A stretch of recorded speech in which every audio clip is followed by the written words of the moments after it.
Bruno, it's another game unbeaten for Manchester United, but is there perhaps a sense of frustration that you're not going away with here with all 3 points? I'm more disappointed because I think we did enough to get that 3 points. Obviously, we end up you had to finish the game with a lot of suffering and trying to not concede a goal.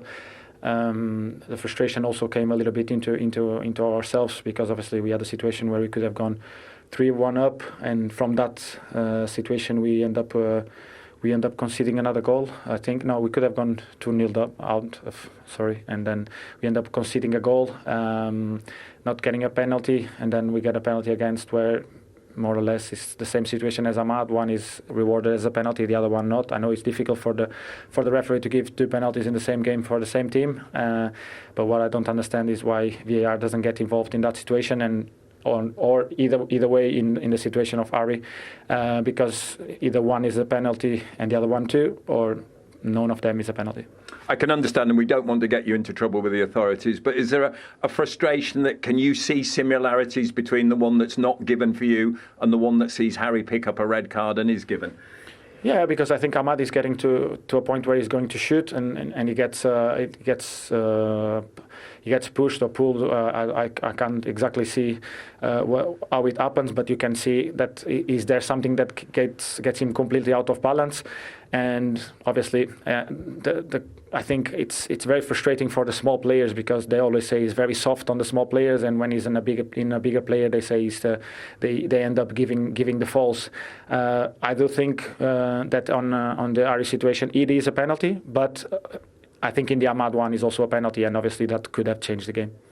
You mentioned having to sit and suffer a little bit, especially with 10 men, but the fact that you were able to do that and still come away from this game with something, does that tell us how Manchester United have evolved since Michael Carrick and his backroom team have come in? No, I think that's always been part of the club. It doesn't change who's the manager in charge. Obviously, in the last period, we've been very positive with the results, and obviously that gives more of positive energy to the team to understand that we can get results anywhere we go. It's been very important for us in the last period with Michael because we've been in a very good form, and obviously today we had to suffer. We had to run a little bit more, and we did it. We end up getting a point. It's not everything negative from the game, so we got something from it. Clearly, getting a Champions League spot for next season is the aim. Whatever happens with the other results this weekend, you go into the international break, you will be third. Could it be higher than third, the way this Manchester United team are playing and believing in themselves come the end of the season? No, what it could be better is that in the next game we have to get the 3 points that we didn't got today. That's all. We need to go game by game because Premier League is very tough. We have a lot of competition to play against in this moment because Villa is very close to us, Liverpool and Chelsea also, so we need to be aware of that. But our aim is looking forward and try to get the 3 points. Not that we're not going to be looking at them, but we know that we have to run away from them, and the best way to do is getting points. And if you're going to get closer to the one in front of you, you still have to get the 3 points. And just very finally, earlier this year, all of you as a team, the whole club had to take a lot of criticism. You had to suffer a lot of weight on your shoulders from all directions. Is there now a new feeling around Manchester United? Is this a real good feeling and what Manchester United stand for and are about? No, it's gonna always be like that. When you get results, you're gonna get your flowers. When you don't get the results, you're gonna get the criticism. It's part of being a Man United player. You play for a top club where the demand is very high from everywhere, from everyone. You know that you're gonna have a lot of people with the eyes on our club because of the club is massive and social-wise even more. So it's a lot of eyes looking for us. But if you decide to play for this club and if you are at this club, it's because you are a big player and you have to have a big personality to be here, understanding that it's going to be highs and lows, and you have to deal with them in the same way. Brilliant, appreciate you. Having come off the bench with that penalty, and that was the final say in the contest. And when you look at these match facts, you can pretty much see why it was a draw, because there wasn't too much between them at all, was it? One thing to point out, Manchester United had 11 shots in the first half, just 3 in the second half, and in fact after Bruno Fernandes's penalty they didn't have a single shot, so that was after 61 minutes. the penalty, so he didn't have a shot for the last, 38 minutes of the game, and Harry Maguire not sent off to the 70 till the 78th, so that might be a disappointing element of it for Michael Carrick, but a really entertaining second half. And you were saying, Andy, at half-time that we just needed that little bit of magic. Was Cunha the player to deliver that, or the first player to deliver that anyway? Most definitely. And to be fair, I think that's the kind of play you expect off as well. You know, first touch here, impeccable first touch here. Drives, and then he straightens Jimenez up and just flicks it inside, that little bit of Brazilian flair, and gets himself a penalty. It's a brilliant skill, Jamie. Brilliant, because what it is the lift. And because most defenders will put their foot out and leave it on the floor, and you just see it with his right foot there. He just lifts it over his foot there, then Jimenez can't react, and then it's just pure panic. Like, it's hard to say, why are you holding him? You just got to let him go. He's done you. You've got your centre-back's going to come across and give you a little bit of help, but sometimes that's just the panic. He's been outskilled, and that's what happens sometimes. 100% a penalty, and then the man you want to take it, Andy?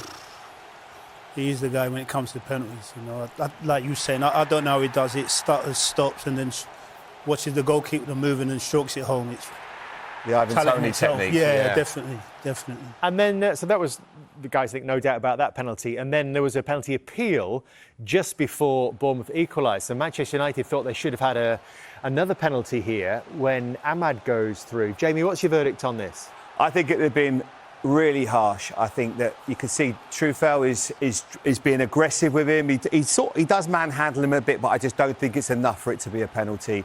Then Bournemouth break. Now you can probably, in the VAR room, you can see the referee, they're thinking, is it a penalty, is it not? Let's hope this doesn't end up in a goal. Bournemouth work it really, really well. You see, I think Casemiro here goes out too far. He leaves Christie in a good position, lets it run across his body, good touch, and that is a sublime finish. It's so good. You loved this, Andy, didn't you? Oh, it's a finish that I look and say to myself, that's the kind of thing I want to do, you know, stroke it in the corner. And then you look at his people turn and say, well, there's no power in it. He doesn't need any power because he knows what he's doing, knows what he wants. Just guides it in the bottom corner. Just steers it in for his first home goal for almost Beautiful. 2 years. Here's another look at Ahmad. Andy, what's your take on this? I was saying in today's game, for me, it's a penalty. Yeah. When we were playing, no chance, absolutely no chance. Why do you think it is a penalty? Because physical, it's very physical in today's game. You know, and we're going to see the other penalty in a minute, and where Harry Maguire gets sent off. You turn around and say to yourself, well, if I'm in that position, I'm not going down anyway. So for me, that's not a penalty, but it is what it is. We will have another look at this in just a moment in context with the one that went Bournemouth's way, but Bournemouth having got themselves back in the game, that parity only lasted for 4 minutes because you were sort of worried about them from set pieces, Jamie. Well, they're not necessarily a big side. That's the problem. You've got your two centre-backs, Senesi and Hill. Hill can head the ball, but if you can almost take him out of the equation, it's difficult. And in that instance, Senesi, number 5, he gets a great leap. He gets his first touch, and you can see Hill, it just unfortunately hits him on the side of the face. Manchester United at that point to bring on Sesko as well, so they've got a lot of height, and that becomes the panic. I mean, they leave Rayan, who looks 6'3" at least. He's one of the players that doesn't get into the box. So you've got to really defend well from corners. They have done, and they haven't really been exploited that often. But obviously that was a big moment in the game. And then Bournemouth get this moment. Tavernier, brilliant. He lends it to Ivan Nilsson. Nice little bit of movement. Krupi then comes into the space, plays it. Ivan Nilsson takes a great first touch across Harry Maguire. And Harry just gets his arm out. And I know what everyone else is saying, well, what's the difference? I think the difference is he's going in goal. He's denied a goal-scoring opportunity. It obviously means it's going to be a red card. And Harry's just, because of his momentum, has just put his arm out. It's extremely harsh, but I could see why he's given that one. Andy, come in on this? Very harsh. First and foremost, the interplay between the two boys up front. Brilliant, absolutely brilliant. Once he gets himself in there, I'm saying to myself here, I've not got no time to go down. Because it's a really good touch. He's in on goal. It's a great touch. So I'm thinking, I'm not going down. I'm going to finish myself. But, like I said, today's game, you go down, you've got a great opportunity of getting a penalty. And unfortunately for Manchester United, Harry Maguire gets sent off as well. So let's have a... I mean, it is hard. I mean, the more you watch it, it's so... And what's the amazing... What's the difference between the two? That's the thing. That's the thing. And I think normally, because he's not given Here's the that one again, Jamie.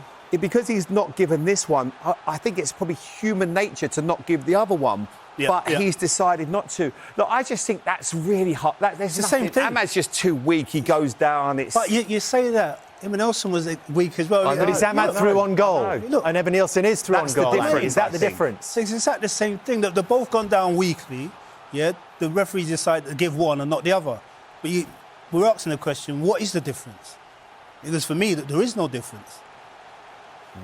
Let's have a look at the actual penalty, though, because Brilliant. he looked nervous, didn't he, in the actual Yeah, he looked those when he stuck it moments in a net like waiting. that. He obviously wasn't. This is brilliant. Look at his technique. I mean, Andy, you as a forward, that's brilliant, isn't it? You like him as well, don't you? That is top draw for a young man. You know, what's he, 18? 19 years old, and that's his 9th goal of the season, the highest scoring teenager in the Premier League. Even before that, Just come on as well, didn't he? just come on. I like what once the penalty had been given, he's a young man, even Ilson's on the pitch, he ran over to Lemons and just nicked the ball off him. He said, I'm taking this. I think that shows you and tells you everything about him. 19 years of age, another one. The recruitment at Bournemouth is so good. Yeah. And he's a sensational young player. Really nervous, as you could see there. Let's hear from Bruno Fernandes now. He's with David Craig.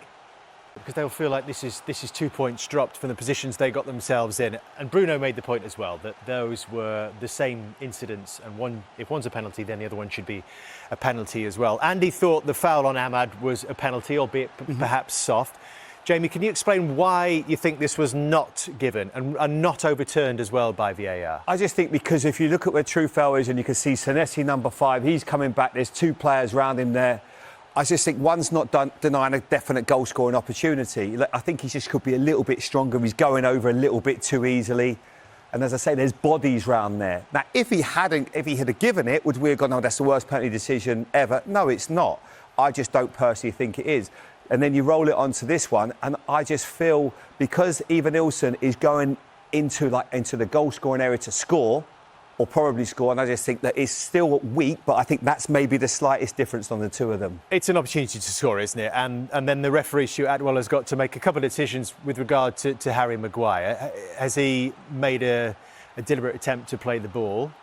Has he denied a goal-scoring opportunity? And if he thinks that he hasn't, he's done the first and he hasn't done the second, then it's a red card, isn't it, Andy? Well, yeah. Obviously, that's why he's made a decision, to send him off, because he's believed he's done just that.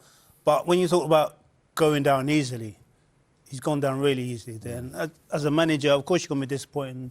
Bruno's disappointed in that as well, because you look at both of them, you turn and say to yourself, so break it down. What is the difference? Because they've both gone down easily, but what is the difference? Yeah, I get the sending off one, I get that, but if we're talking about the penalty itself, why is one given and one's not? The other thing that Andy makes a great point with is why even are you wanting to go down there? You are going through to see the whites of the goalkeeper's eyes. It's a mate. They don't. You would never have tried to do that. You'd have just thought, I'm going to go through. This is obviously not the one, but this is. That's the bit that amazes me. But I just think they're both incredibly soft. What about the decision from VAR actually to stay out of both? What do you think about that? Because essentially we're saying that the referee is the one who's making the decisions, the arbiter, which is, I think, where we probably all wanted to get to in football, that VAR was a little bit too heavy. Mostly because they didn't want to make that call. Oh, can you imagine the panic in the room with the first one when he's got the ball just thinking, please don't score. The goal has been scored at the other end. Exactly. Harry's been caught all ends up as well. Brilliant play by Bournemouth. Andy said it himself. I love that. That's great interchange. He's been caught by the pace and the touch. Pace, the touch, everything, and you can just see it there. And then all of a sudden, this panic. He puts his left arm out, right arm out. But it's not a great deal. But I guess when he's going at that pace, going through clean on goal, I feel like the more that you see it, you think it is a penalty. The more that you see it, you think it's not a penalty. Yeah. The other thing, Anne, is that the referee, I think he probably sees him going down, thinking, well, why is he going down if he's going through clean on goal? That's the other bit. Like, in my head, I'm saying to myself, well, OK, you try to put me out my stride. I get it, but I ain't got no time for that. I'm going to finish it off myself. But like I was saying off air, it's so easy to go down now and get a penalty because guaranteed 9 times out of 10, you're going to get one. So why stay on your feet? Yeah, and we can get the verdict from the Manchester United boss now, Michael Carrick, with David Craig. Michael, first of all, can we ask you for your reflections on that 90-plus minutes tonight from your perspective? Yeah, a lot happened in the end. I thought we had good chances, really, good opportunities, some good chances, some really good opportunities that probably didn't lead to the chance, but I thought we had enough to be ahead and a little bit more comfortable in the game. We found the goal. Should have had another penalty. If you get one, you must get the other. It's pretty much identical for me, 2-hand grab, and so he's either way he's got one wrong. But to give one and not give the others, I just can't get my head around it. I think it's crazy. And then obviously because of that, it goes the other end. They score, and then it's chaos after that, really. So disappointed with not winning the game after being up. But under the circumstances, with 10 men for what ended up being some sort of added time, which we haven't seen for a while, decided to bring that one back. We managed that really well again, and we're really comfortable in managing that in the way we did it. So I was really pleased with the way the boys finished the game, and easy to let that game slip away. And they kept their heads really well and took the point, which in the end we'll take the point and we'll move on. But just the decision for the penalty, I just can't understand how you can be so one and the other and give one and not. It's mental. Now, the last thing we want you to do is get you into trouble with the authorities, but obviously that was two huge talking points. The one with Ahmed and then the one with Harry. How much of a similarity between both did you see from your perspective? Where do you start, really?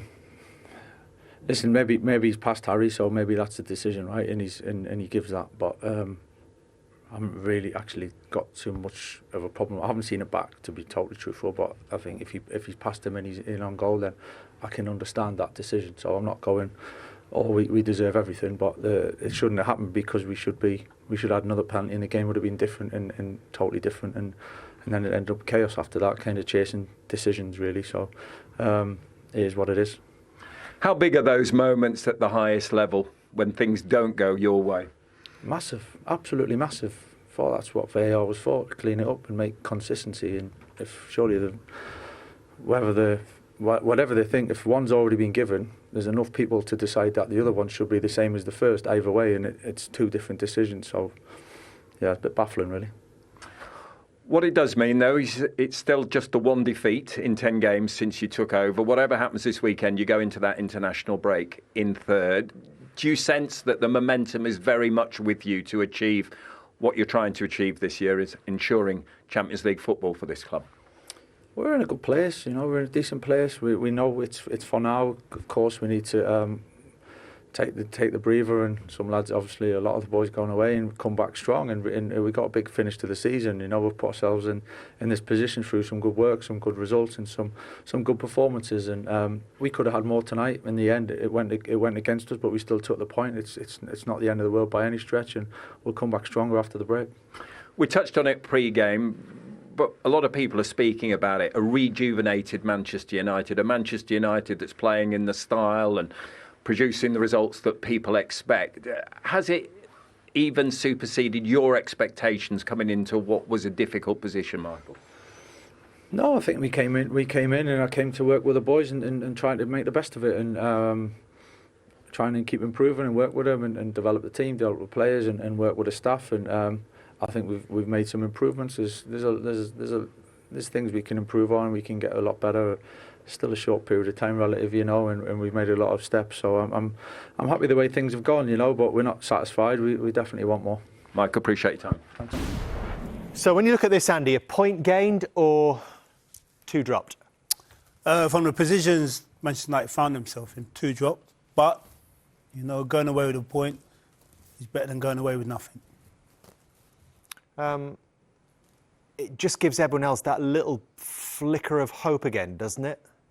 Yeah, but this isn't the title race. When you look at Arsenal and Man City, they're going they're going head on, and Man City just faltered a little bit of late. But when you look at the other sides, Chelsea are dropping points, Liverpool are dropping points to Tottenham Hotspurs last week. Aston Villa have gone on a bit of a bad run. So it might end up not being a bad point, but it just all depends. It can flip very quickly.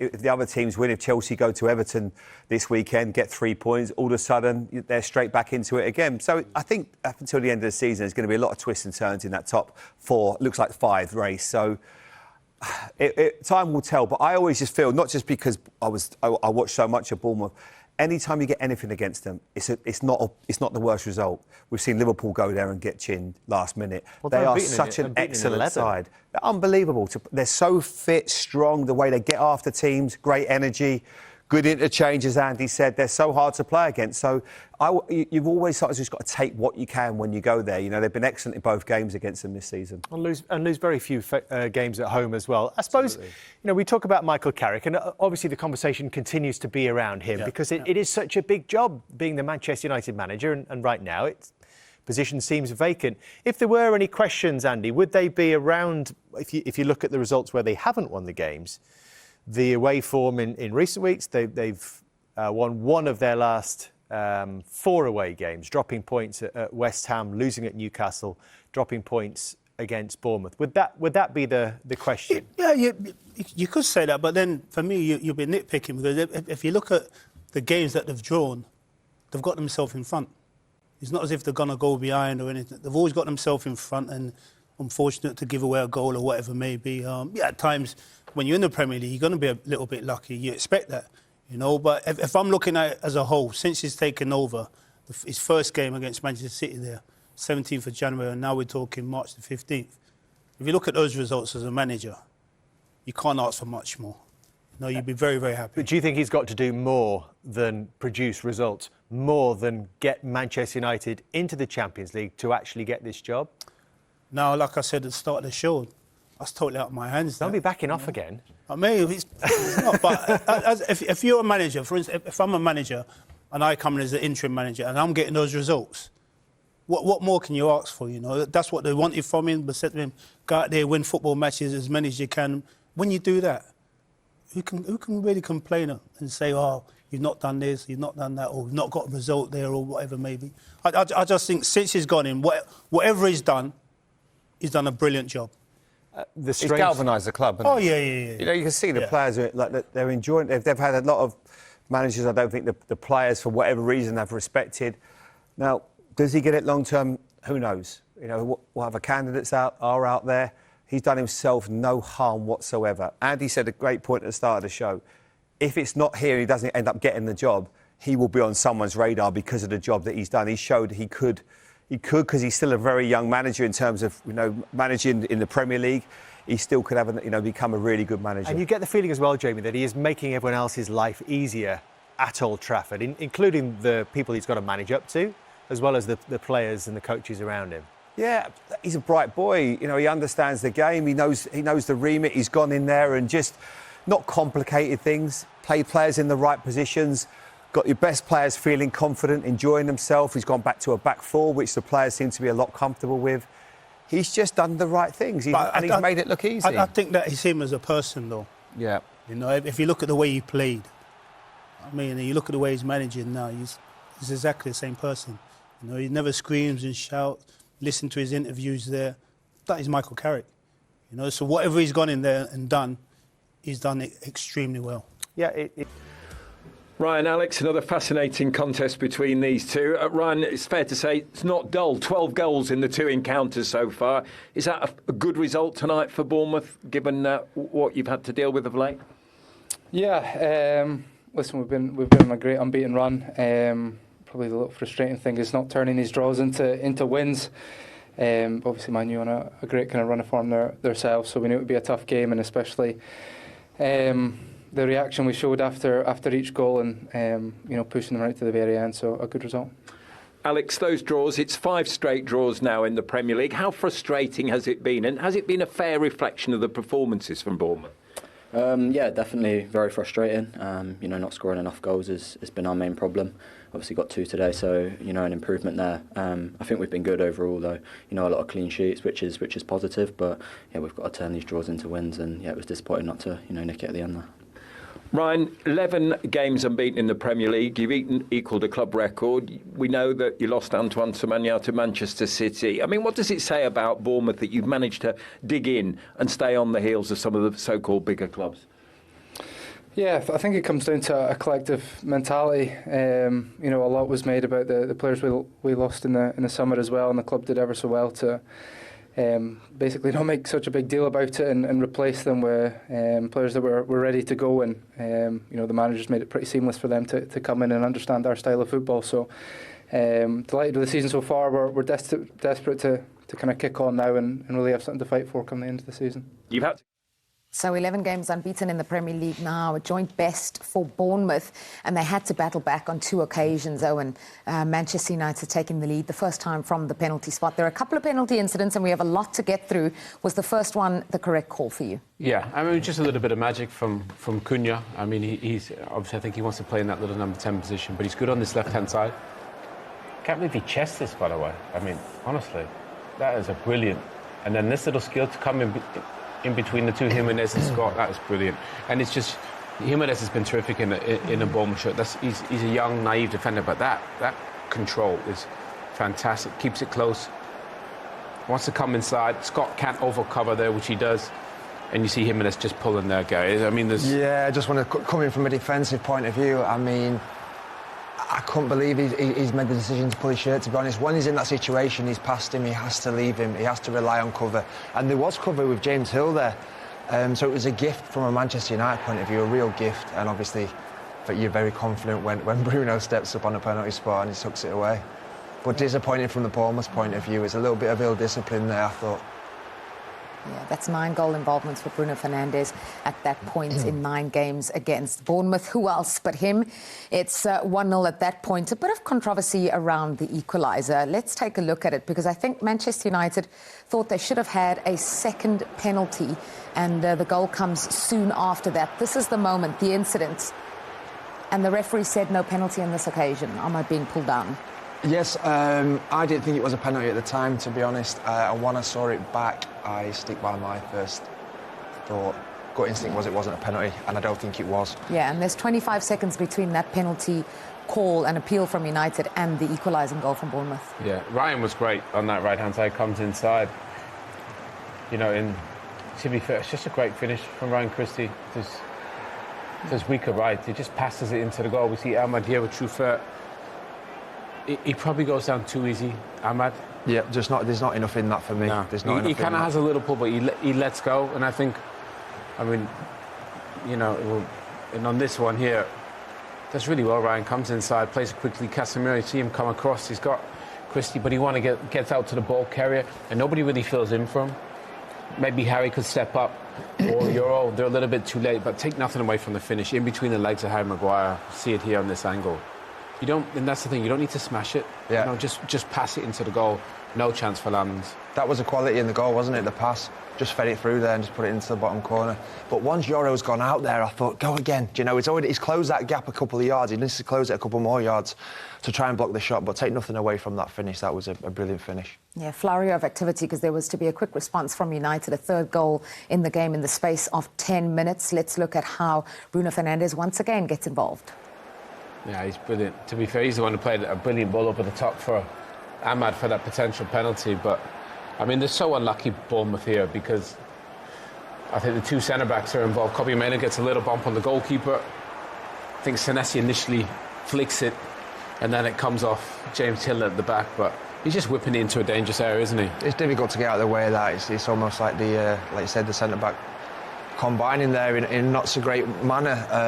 I think Harry Maguire was key in that as well. I think he was so physical. He was so physical against James Hill there, all the way to the very end, and then he just sees it too late. He can't get his head out of the way, and unfortunately for him and Bournemouth, it went in the back of the net. Yeah, we did think that he was the one who scored, the way he went off and celebrated. He was trying to claim it, wasn't he? But then definitely an own goal. Let's look at a moment here where you thought this was absolutely brilliant. I think it was Scott hitting the post. Yeah, I just love how quickly he turns. You know, as it comes into him, he's turning, so checks his shoulder. That's exceptional. No chance for the goalkeeper, but he's just really unlucky. Great touch. You've got the technique here as well. Clear picture. Oh, it's almost like that knuckleball. I mean, the goalkeeper very lucky. But like what Owen says, to find that pocket of space, it's a turn, touch out his feet and shot. It's all within 3 touches of the football, and that was very, very unlucky. What a strike that was. Yeah, Bournemouth were to have another opportunity, and it came from the penalty spot. Let's look at the moment that led to it, and the red card for Harry Maguire as well. Did you agree with this? First of all, the ball from Tavernier is brilliant, and he just gets caught wrong side. It's really good football from Bournemouth. They were much better in the second half. Played a lot of tight passes, and I think Harry just gets, Yor gets out there. Harry's just wrong side, forward passing, forward runs. I mean, it's obviously a foul and it's a penalty on Evan Nielsen. I don't I'm not a fan of that being a red card. It's a red card because he's not playing the ball. But I think a penalty is enough of a punishment. I don't think there's any question that's a penalty. I agree. But at the same time, I think the letter of the law is obviously if you don't attempt to play the ball, it's a red card. So by letter of the law, it's a red card. But I agree. Great play from Bournemouth's point of view, and it was all about that weight of pass into his feet and his first touch. It was a soft penalty for me, I've got to admit.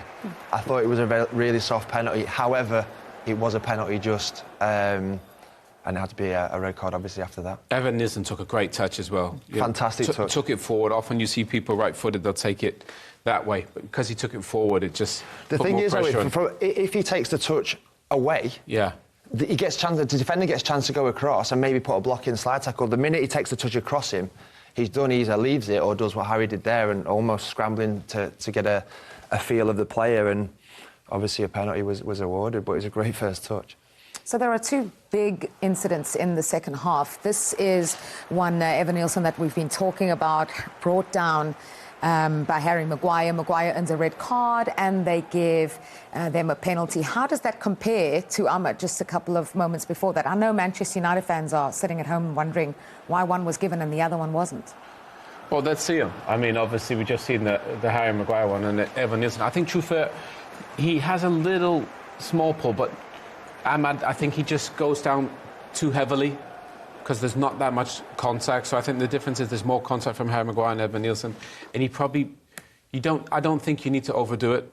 I think if he probably would have gone down a little bit more naturally, he might have had more of a chance. But again, I think the one from Truffert on Ahmad, I think it was soft. I didn't see it as a penalty. And I think that obviously with the on-field decision, with the Harry Maguire situation being given and that not, I think that was a decisive factor, because if that was given, I don't think the VAR, from a Manchester United point of view, if that was given, I don't think the VAR would overturn that. So I think that was a key factor in it as well. Yeah, the weight of the on-field decision is exactly what swung it, and there was not an obvious error, according to VAR. This is the moment from Ellie Jr. Krupi, the equaliser. He's so lethal. Look at it. You cannot take a better penalty than this. Side netting, doesn't matter who's in there. Superman's not saving that. And to come on as well and take the responsibility, you know, he started on the bench, he's come on and to take that responsibility, full of confidence, and obviously has an eye for goal. He's brilliant. He really is. For a young man, he's just so calm. He's a brilliant finisher. He had a huge impact on the game when he came on. Scored the equaliser twice now for Bournemouth against Manchester United, the top scoring teenager in. So Bruno Fernandes asking the exact same question I just asked the two of you a little bit earlier on. Why is one a penalty and the other is not given? I think he seems to be confused there, because he says one should be given or none, both should be given or none should be given. Do you know what? He's got a valid point. He has got a valid point. And if I'm in that dressing room, I'm saying exactly the same thing after this match. And the only thing I can obviously allude to the fact that the referee gave one, not the other. And whether you agree with it or not, I don't think the VAR is going to go against the referee in these decisions. The two penalties could be given or not given in a way, do you know, because of how soft they are. For some people it's a pen, for other people it's not. So I don't think the VAR are going to intervene and go against the referee in any of them situations. Well, unless it's an obvious error, and I don't think they thought that there was and agreed with the weight of the on-field decision. Yeah, I don't disagree with Bruno either. I think that's the tricky thing. You look at one and look at the other and think there's actually not much in it. There's more in the Maguire Evan Nielsen one.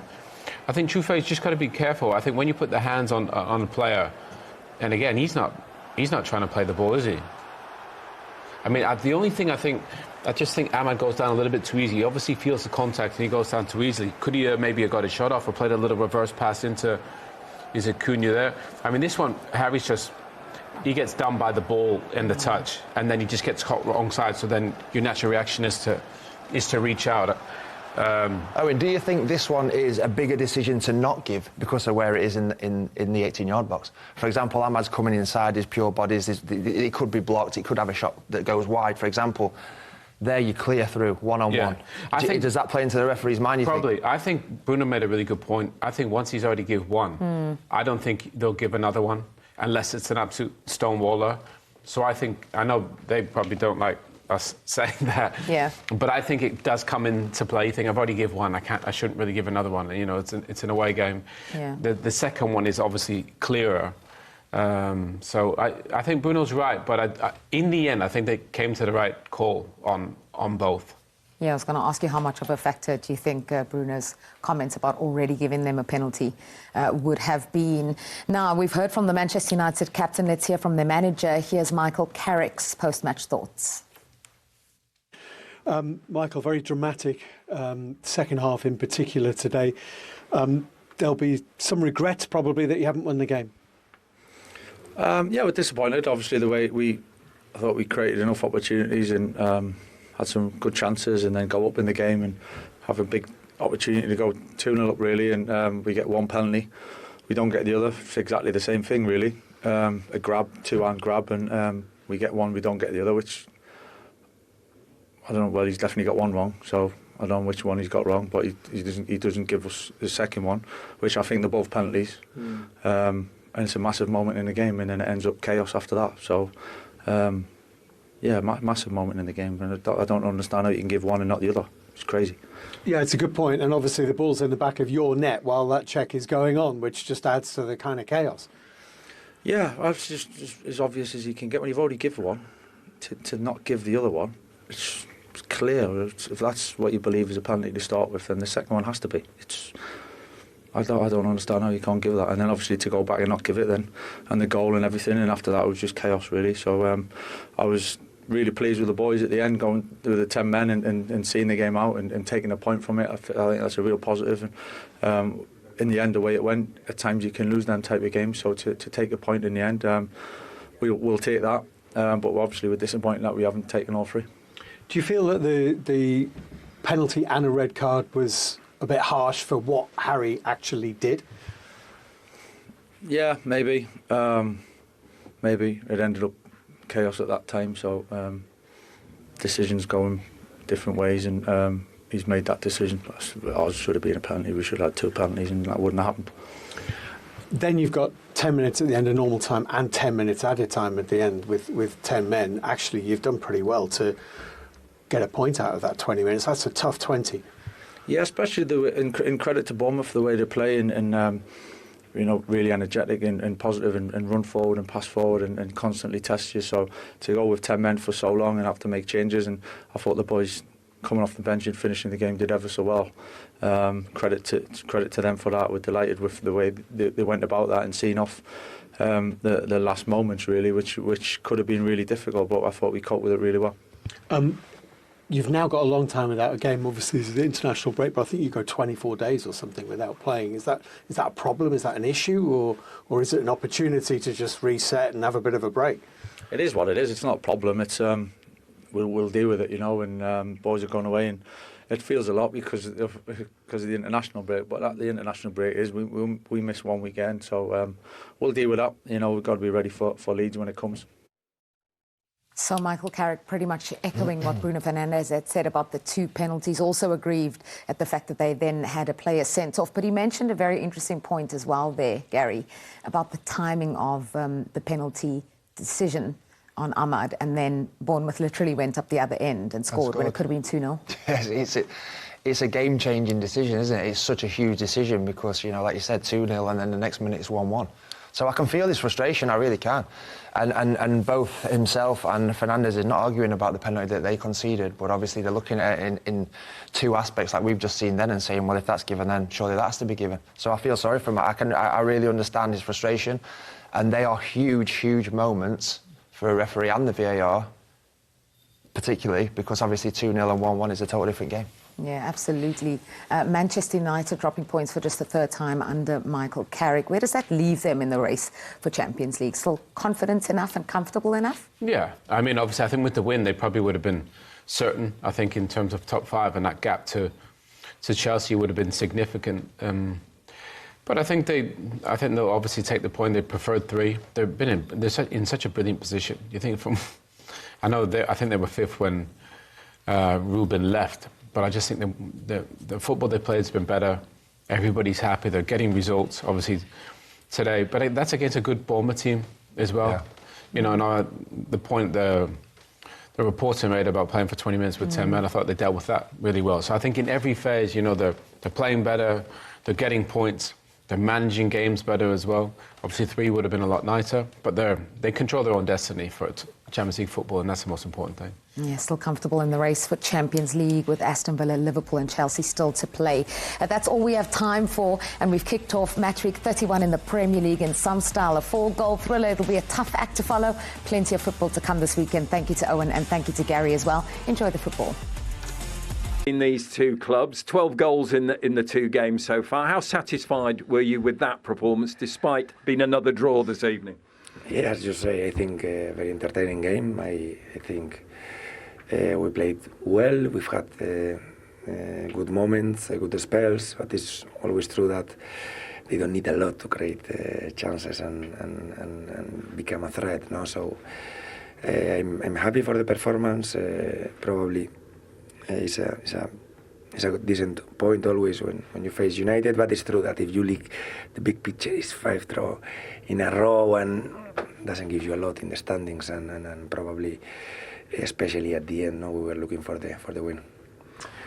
You twice had to come from behind tonight against a team that are in the form that Manchester United are at this moment. What does it tell us, though, still about Bournemouth and the season that you're having at this minute, given what you've had to deal with? Yes, it has happened a lot this season. I think we are a team that normally we are playing quite open games. The first goal is not as decisive that it could happen in other games, and today we show it, and we were hoping not to play a little bit more time, especially against 10. We've had these 12-15 minutes, but it hasn't been enough. But I think we've had good things, also things that, we've had this, the crossbar from Alex Scott, these moments, especially the first chance from Ryan, that against these kind of teams you probably have to take or some things have to go to your side. You mentioned Alex there. We spoke about him before the game. He was unlucky perhaps not to get on the score sheet tonight. Did he show once again why you value him so highly and why many people think he should have been in that England squad? Yeah, he's playing very well. He's consistently playing at this level. No, I could say, no, he has played very well today, but if you see the past game and the past one, he has been playing at this level. But also, as I told you before the game, no, if you see, Garner, that is not an incredible player, or Wharton or Elliot Anderson, they are so good that I think has to be very difficult for Tuchel, no? You've been at this club for some time now. We've spoken often, when you and I have spoken, about how it's evolved. How much has it evolved since you arrived here that you can go toe-to-toe with the likes of Manchester United and others that have been here?